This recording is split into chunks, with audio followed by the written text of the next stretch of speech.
নিরামিষ দিনে একঘেয়েমি পনির, ছানার বড়ার রসা সব কিছুই আমরা খেয়ে থাকি।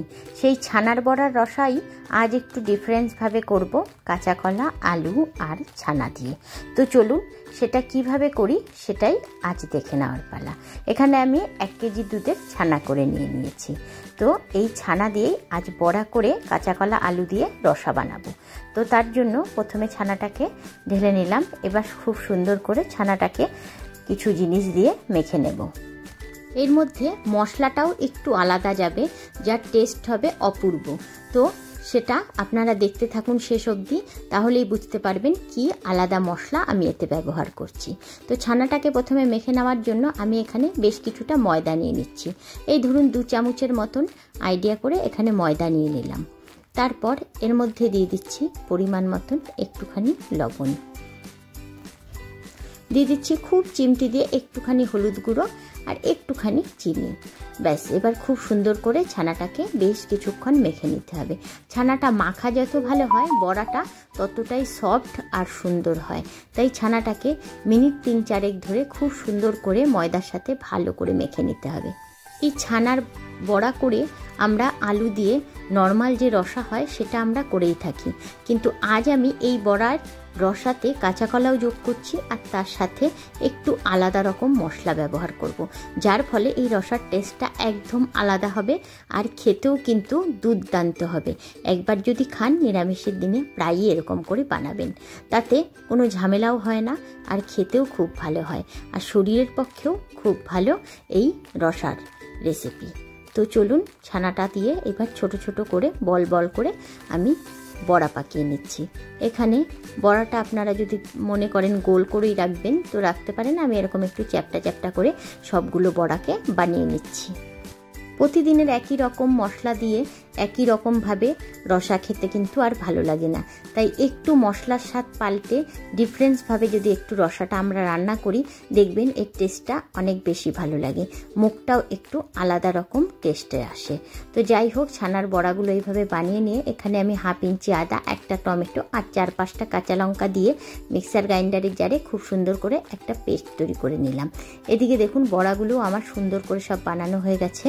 এবার গ্যাসের মধ্যে সর্ষের তেল দিয়ে কড়াইয়ে গরম করে আমি এর মধ্যে একটু লবণ ফেলে দিলাম। তারপর বড়াগুলোকে হালকা লালচে করে সবগুলোকে ভেজে নেব। একঘেয়েমি বড়ার রসার থেকে একটু আলাদাভাবে রান্না করে খেয়ে দেখবেন, ভীষণ ভালো লাগবে আপনাদের, পরিবারের সবার ভীষণ ভালো লাগবে। আর সবাই বলবে নিরামিষের দিনে এরকমই ছানা করে বড়া করে রসা করতে। আমার বাড়িতে তো যখন একঘেয়েমি রান্না 2-3 দিন হয় নিরামিষের সময়, তখন প্রায় সবার মুখেই শুনি যে আবার একটু আলাদাভাবে এই ছানার বড়া করে এরকম একটা রসা বানাই। এটা খেতে কিন্তু অসম্ভব ভালো হয়। এর আগে ডালের বড়া করেও আমি কাঁচা কলা দিয়ে রসা করে আপনাদের দেখেছি, সেটাও যেমন সুস্বাদু হয়, আবার ঠিক সেরকমই এই ছানার বড়া করেও এরকম ডিফারেন্স মশলা দিয়ে একটু রান্না করে খেলে সেটার স্বাদও অনেক বেশি টেস্টি হয়। তো এইভাবে বড়াগুলোকে সব ভেজে নিলাম, ভেজে তুলে নিচ্ছি। আবার বেশ কিছু ছানার বড়া আছে, সেগুলোকে আবার কড়াই দিয়ে আবার ওইভাবে উল্টে পাল্টে লালচে কালার করে ভেজে নিতে হবে। এমনিতে নিরামিষের দিনে বাড়িতে 1000টা পদ রান্না করলেও না সবার মুখে ওই আর কি খাবো, এরপর আর কি আছে, এই কথাটা শুনতে হয়। কিন্তু এরকম একটা যখন পদ রান্না হয় তখন দেখবেন আপনার হাঁড়িতে ভাত একটু বেশিই নিতে হবে, মানে চাল একটু বেশিই নিতে হবে। সবাই 1 হাতা ভাত একটু বেশিই খাবে, আমি এটা হলফ করে বলতে পারি, কারণ এই রসাটা এতটাই টেস্টি হয়।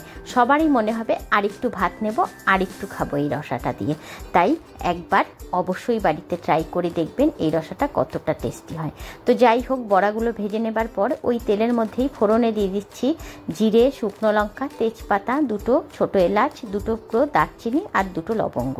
ব্যাস, ফোড়নটাকে খুব সুন্দরভাবে গরম করে নিয়ে তার মধ্যে আমি ওই কাঁচা কলা আর আলুটা যে রেখে দিয়েছি সেটা দিয়ে দেব। কাঁচা কলাটা কাটবার সময় অবশ্যই হলুদ জলে কাঁচা কলাটা চুবিয়ে নেবেন, তাহলে আর কাঁচা কলাটা কালো হয়ে যাবে না। আমার কাঁচা কলাটাও আমি হলুদ জলে চুবিয়ে নিয়ে তুলে রেখেছি, তাহলে যতক্ষণেই আপনারা কাঁচা কলাটা কেটে রেখে দেন দেখবেন কখনোই কাঁচা কলাটা কালো হয়ে যাবে না। এটা কিন্তু খুবই দরকার, না হলে দেখতে কালো হলে খাওয়ার সৌন্দর্যটাই নষ্ট হয়ে যায়, মানে দেখতে সুন্দর না হলে রান্নার স্বাদটাও মনে হয় নষ্ট হয়ে যায়। যাই হোক, ঢাকনা দিয়ে ঢেকে ভালো ভালো করে ভাজা ভাজা হতে দিলাম। আর এদিকে টমেটো আর আদা কাঁচা লঙ্কার যে পেস্ট আছে তার মধ্যেই গুঁড়ো মশলাগুলো দিয়ে আমি এটাকে গুলিয়ে নেব। তার জন্য পরিমাণ মতন লবণ, হলুদ গুঁড়ো, জিরের গুঁড়ো, একটুখানি ব্যালেন্স করবার জন্য চিনি আর কাশ্মীরি লাল লঙ্কার গুঁড়ো দিয়ে দিলাম। দিয়ে মশলাটাকে ভালো করে গুলিয়ে রেখে দিচ্ছি। শুকনো মশলাগুলো এভাবে যদি গুলিয়ে রেখে দেওয়া যায় তাহলে দেখবেন মশলাটা বেশ গাঢ় হয়, মানে একটা বেশ থকথকে ভাব আসে। তাই আমি রান্না করবার সময় মশলাগুলোকে এভাবে অন্য বাটা মশলার সাথেই হোক বা জল দিয়েই হোক একটু গুলিয়ে নিয়েই দেওয়ার চেষ্টা করি। এদিকে ঢাকনা খুলে নিলাম। আলু আর কাঁচা কলাটা সুন্দর ভাজা ভাজা হয়ে এসছে আর অনেকটা নরম সফটও হয়ে গেছে। এবার গ্যাসের আঁচ বাড়িয়ে দিয়ে একটু ভালো করে আবার ভাজা ভাজা করে নিয়ে ওই যে গুলিয়ে রাখলাম মশলাগুলো এর মধ্যে দিয়ে দিলাম। বাটি ধুয়ে একটুখানি জলও এর মধ্যে অ্যাড করে দিলাম। আবার সুন্দর করে মশলাগুলো দিয়ে ঢাকনা দিয়ে ঢেকে আবারও কিন্তু মিনিট 4-5 এটাকে কষিয়ে নেব। ভালো করে যত মশলা কষবে তবেই এর স্বাদটা কিন্তু দ্বিগুণ আসবে। তাই মশলাটা খুব সুন্দরভাবে কষিয়ে নিতে হবে। আর গ্যাসের আঁচটা মশলা কমানোর সময় একদমই কমিয়ে রাখতে হবে। যাই হোক, এটাকে ঢাকনা দিয়ে ঢেকে কষতে দেব। এবার যে বলেছি না একটা সিক্রেট মশলা দেব, এবার সেটার পালা।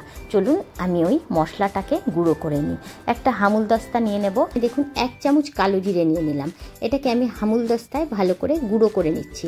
এখানে চাইলে আপনারা মিক্সার গ্রাইন্ডারে জারি দিয়েও গুঁড়ো করে নিতে পারেন বা পাটায়ও বেটে নিতে পারেন, গুঁড়ো করে নিতে পারেন। তো আমি ওই 1 চামচ কালো জিরেকে শুকনো করে একদম সুন্দর করে গুঁড়ো করে নিয়েছি। এবার এদিকে দেখুন মশলাটা কাঁচা কলা আলুর সাথে খুব সুন্দরভাবে কষে গেছে। এবার ওই যে কালো জিরেটা গুঁড়ো করে দিলাম এটা আমি দিয়ে দিচ্ছি এখানটায়। এবার এই কালো জিরাটা দিয়েও এই মশলার সাথে বেশ কিছুক্ষণ মিনিট 3-4 ভাজা ভাজা করে নেব।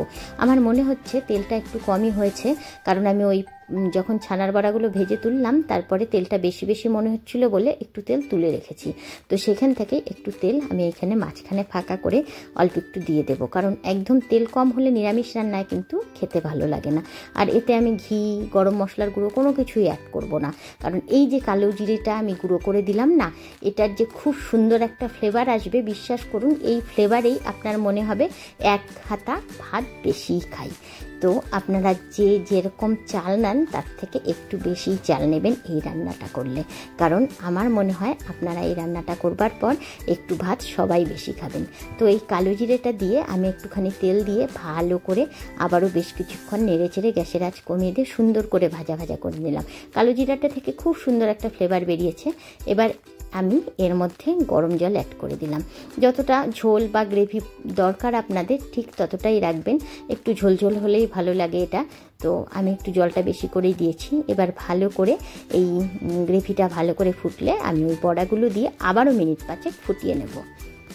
এই কালো জিরেটা যে অ্যাড করলাম না, এর ফলে একটা দুর্দান্ত টেস্ট আসবে আর দুর্দান্ত ফ্লেভার আসবে, যা আপনার টেস্টকে দ্বিগুণ বাড়িয়ে দেবে, মানে স্বাদটাকে দ্বিগুণ বাড়িয়ে দেবে। বিশ্বাস করুন এভাবে করে দেখবেন, ভীষণ ভালো লাগবে।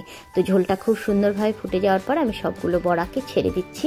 বড়াগুলো দিয়েও আবার নেড়ে চেড়ে গ্যাসের আঁচ কমিয়ে দিয়ে মিনিট 5 কিন্তু ফুটাবো, কারণ বড়াটার এই ছানার বড়াটার সুন্দর ফ্লেভারটা ঝোলের মধ্যে ঢুকবে, ঝোলটাও সে বেশ বড়ার মধ্যে ঢুকে গিয়ে বড়াগুলো ফ্রেশ ফুলে ফুলে ডাবল হয়ে যাবে।